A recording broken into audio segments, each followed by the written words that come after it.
ጤና ይስጥልኝ ክቡራን አድማጮቼ፣ ሰበር መረጃ ወደ እናንተ አድርሳለሁ። በምስራቅ ጎጃም በተፈጸመ የድሮን ጥቃት ከ100 በላይ ሰዎች መገደላቸውን የዓይን እማኞች ተናግረዋል።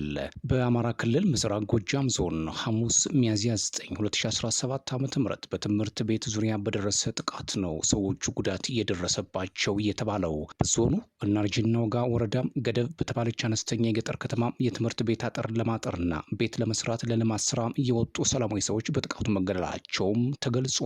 የአካባቢው አስተዳደር ግን ጥቃቱ በአካባቢው ተሰብስበው በነበሩ የፋኖ ታጣቂዎች ላይ እንጂ በንጹሃን ነዋሪዎች ላይ አለመፈጸሙን ተናግረዋል። የኢትዮጵያ ሰብአዊ መብቶች ኮሚሽን ተፈጸመ ስለተባለው ጥቃት ክትትል እያደረገ መሆኑንም አመልክቷል።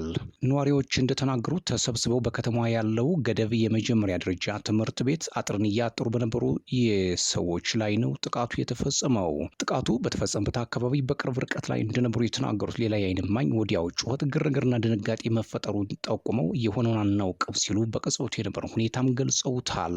የተለያዩ ሰዎችን ጨምሮ ስራ ላይ የነበሩ ሰዎች ጥቃቱ ወደ ተፈጸመበት አካባቢ ሲጠጉ ሰው የሚባል አይለይም ሲሉም ተናግረዋል። እንዳለ በሙሉ ጥቁር ነገር ነው የሆነው። አካባቢው በሙሉ ሰው የሚባል ነገር የለም። ከወደቀው ውስጥ የሚጮህ አለ፣ የሚንከባለል አለ። የተፈጠረው ነገር ይዘገንናል።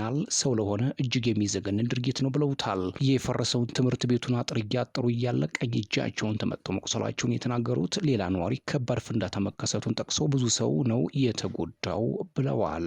ከ24 በላይ ቁስለኞችም ወደ ሕክምና መወሰዳቸውን የገለጹት እማኞች አብዛኞቹ በከተማዋ ወደሚገኘው ገደብ ጤና ጣቢያ ከደረሱ በኋላም ህይወታቸው ማለፉን ተናግረዋል። ከ70 በላይ አስክሬን አንስተው በባጃጅ ወደ ቤተ ክርስቲያን ማመላለሳቸውን የተናገሩት አንድ የዓይን እማኝ ታዳጊዎችና ሽማግሌዎችን ጨምሮ በአጠቃላይ ሟቾች ቁጥር 120 እንደሚደርስ ነው የተናገሩት። ከ115 እስከ 120 የሚሆን አስክሬን ነው የተቀበረው።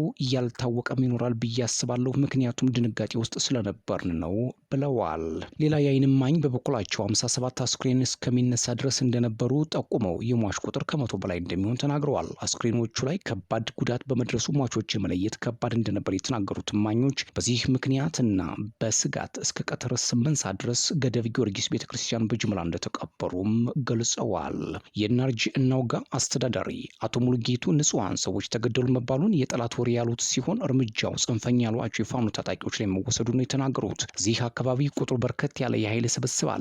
ስብሰባው ስልጠና ጭምር እንደሚሰጥ መረጃው አለን። የትምህርት ቤት አጥር ቤት ስራ የሚባለው ነገር ማሳመሪያ ነው በማለት ንጹሃን በፍንጣሪም ቢሆን አልተገደሉም ሲሉ አስተባብለዋል። የፋኖ ታጣቂዎች በበኩላቸው በወረዳው በስፋት እንደሚንቀሳቀሱ ጠቁመው ገደብ ከተማ አካባቢ ላይ ግን በወቅቱ ምንም አይነት የታጠቀ ኃይል አልነበረም በማለት በጥቃቱ የተገደለ አባል እንደሌላቸው ተናግረዋል። አካባቢውን ለስልጠና እንደማይጠቀሙት የተናገሩት የአማራ ፋኖ በጎጃም ምክትል ሰብሳቢ አቶ አስረስ ማረዳምጤ ሁሉም ግድያ የተፈጸመባቸው ንጹሃን ናቸው ብለዋል። አንድም የታጠቀ ኃይል በቦታው ላይ አልነበረም በማለት ግድያው ማህበረሰቡን ከማሸበር ጋር አያይዘውታል። የኢትዮጵያ ሰብአዊ መብቶች ኮሚሽን ኢሰመኮ የድሮን ጥቃቱ ላይ ክትትል እያደረገ መሆኑንም ተናግረዋል። ክቡራትና ክቡራን ለሰዓቱ የነበረኝ አጭር መረጃ ይህን ይመስል ነበር። ሰብስክራይብ፣ ላይክ፣ ሼር፣ ኮሜንት እያደረጋችሁ ቤተሰብ ሆኑ። ሰላም።